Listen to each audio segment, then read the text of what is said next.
Hello दोस्तों, आज हम आपके लिए एक नई और बेहद दिलचस्प कहानी लेकर आए हैं। ये कहानी ना सिर्फ आपको बांध कर रखेगी बल्कि इसमें छुपी सीख आपके जीवन को एक नई दिशा दे सकती है। तो इसे अंत तक जरूर सुनें और इसकी हर बात को अपने जीवन में अपनाने की कोशिश करें। चलिए कहानी की इस सफर की शुरुआत करते हैं। तो आज की कहानी का शीर्षक है सांप की सवारी करने वाले मेंढक की कहानी। सालों पहले वरुण पर्वत के पास एक राज्य बसा हुआ था। उस राज्य में एक बड़ा सा सांप मदविज भी रहता था। बूढ़ा होने की वजह से वह आसानी से अपना शिकार ढूंढ नहीं पाता था।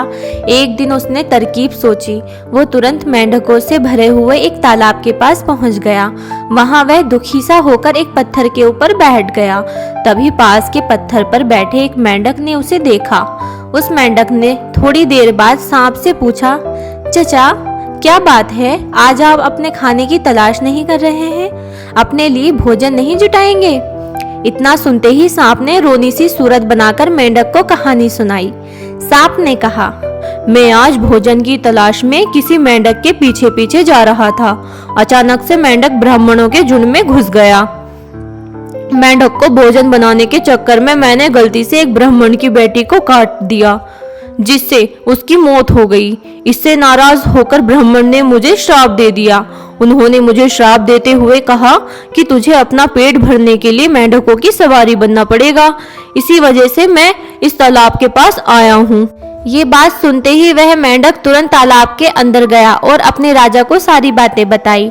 राजा कहानी सुनकर हैरान हुआ। पहले तो उसे बिल्कुल भी यकीन नहीं हुआ, लेकिन कुछ देर सोच विचार करने के बाद मेंढकों का राजा जलपाक तालाब से बाहर निकलकर एकदम कूदते हुए सांप के फन पर जाकर बैठ गया। राजा को ऐसा करते हुए देखकर अन्य मेंढकों ने भी वैसा ही किया।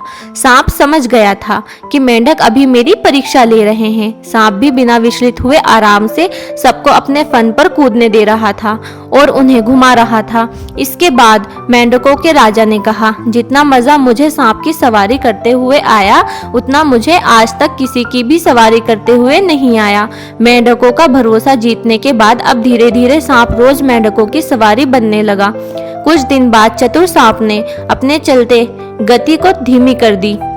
ये देखकर मेंढकों के राजा जलपाक ने पूछा, हे सर्प, तुम्हारी चाल इतनी धीमी क्यों है? इसके जवाब में सांप ने कहा, एक तो मैं बूढ़ा हूँ और ब्राह्मण के श्राप की वजह से मैं बहुत दिनों से भूखा भी हूँ। इसी वजह से मेरी गति इतनी कम हो गई है। इतना सुनते ही राजा ने कहा, तुम छोटे छोटे मेंढक को खा लो। यह सुनकर मन ही मन सांप बहुत प्रसन्न हुआ।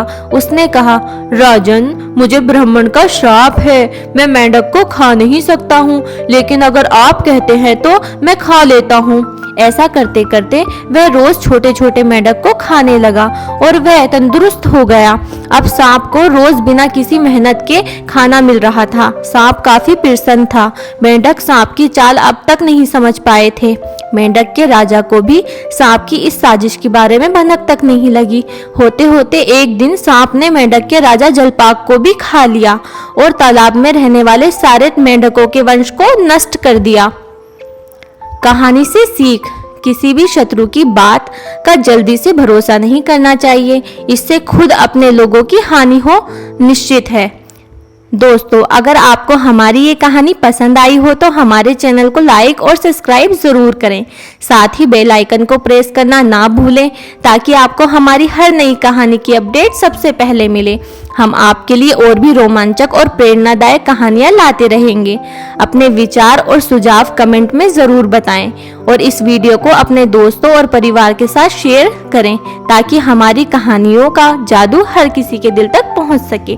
धन्यवाद दोस्तों।